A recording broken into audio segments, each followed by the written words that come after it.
Don't know how well this is going to go, mostly due to the fact that this is at 20 past 10 p.m. at night, but we're going to deal with this. And now, our feature presentation. Hello guys, E899 here, and welcome to this very, very rushed video. This is basically just going to be my reactions and to the Game 1 lineups for State of Origin this year, and basically seeing how close of my predictions were from earlier. That's just it. We'll just go ahead and do that. First one we're going to be looking at is the New South Wales team, and in terms of comparing it to my predictions, I did get some of them right, but some of them very wrong.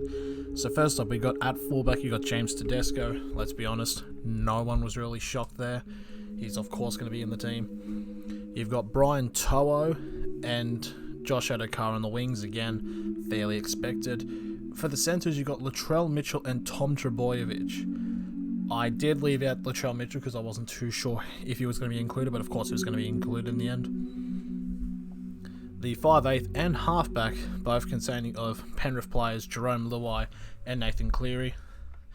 Wasn't exactly shocked about that either. Daniel Saifidi, Damien Cook, and Jake Trbojevic as a prop hooker prop. I kind of said Jake Trbojevic will be playing as the lock, not as a prop, but there we are. You got Cameron Murray and Tarek Sims. I was not exactly surprised that Tarek Sims was selected, but one of the things like, oh yeah, he did play very well. Because I do know Angus Crichton was one of the players I selected for New South Wales, but of course, he's either injured or suspended. I think I'll probably pop around here of what happened. I think he's injured. So yeah.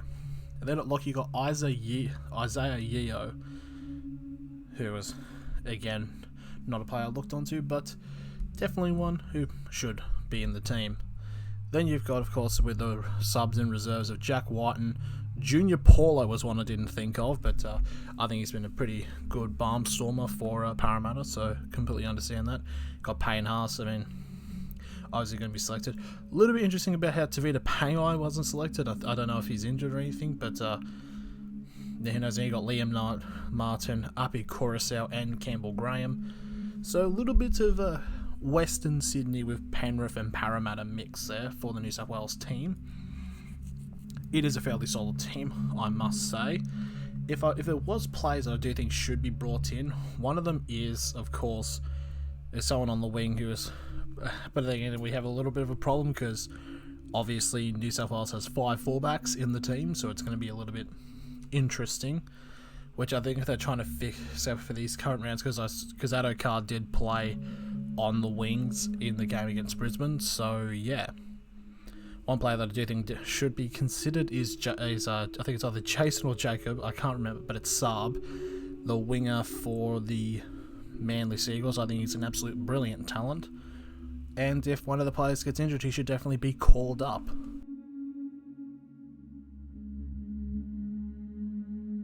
Now we look on to Queensland here, and they haven't put up the exact numbers, but this is just the squad for the Queensland team. Got Jai Arrow up first. I did have him in the team. AJ Brimson I also had. Kurt Capewell is one I didn't have actually, but I do think, yep, he would honestly go very well. Next up, you've obviously got the captain, Daly Cherry Evans, and you got Xavier Coates, you got Tino, and then you got Kyle Felt, who was a player that I didn't select, but yeah, I think he's definitely played well. I think it's trying to stay with the mix that they're currently building up there. I was about to say Kevin Walters, but I just realised Kevin Walters is not the coach for the Maroons anymore. It says it's Paul Green who is the coach. Then you've got Moaki Fodawaker. Yeah, fairly so. And Fafita, David Fafita as well. I mean, Fafita's probably the best forward in the game at the moment. I know he hasn't had that much good a form recently, but he's still fairly consistent. Got Dane Gagai. Was a little... Obviously, he was definitely going to get picked, but was a little bit... his form was a little bit off, but then with the week game leading into the Origin selection, he scores 3 tries, and so the thoughts continue on whether or not he only performs for Origin. Then you got Harry Grant and Cohen Hess, 2 players who I definitely believe should be in the team. I don't support Queensland, but yeah, definitely something along those lines. I actually don't know how loud I actually am. Okay, it should be all good. Then you got Valentine Holmes. Not surprised there at all. Felice Kafusi did surprise me, but I do feel, yeah, he's been a bit of a barnstormer for Melbourne. I think it's pretty much the junior Paulo role. Then you got Reid Mahoney, Cameron Munster. They're trying to throw this thing around about how if Cameron Munster's injured and he can't play, which is the nice way of saying that he's definitely playing because, let's be honest, Queensland have done that a fair few times. Then you got Joe Offengai, Kalen Ponga, even though it has been announced that he's not playing, but then again, this could be just Queensland tomfoolery. And then you got Jaden Sewer and Christian Welsh, 2 players that I also had in the team. So yeah, those are the Origin squads for Game 1. Obviously, the game had to be moved to Townsville and not Melbourne because of the current rising cases over there. And I would like to get my opinion on that across soon, not in this video because we'll be here for a while. But yeah, this is just going to be a short video, basically me reacting to the Origin squads. In terms of who I think is going to win in Game 1, it's very situational because it's going to be the things like on paper, New South Wales have a better team, but I'm not going to be going around saying with the Queensland teams, like, oh, this is the worst Queensland team they ever selected, because we all know how that went last year. But yeah, I think it's going to be close, but obviously with these new rules, we don't know how quality it's going to be. Queensland might win, but a lot of people say that was probably the worst Origin match of all time, depending on how the crackdown does affect the game. So anyways, that's the end of the video. Thank you all for watching. Who do you think is going to win the series? Is it going to be New South Wales, Queensland?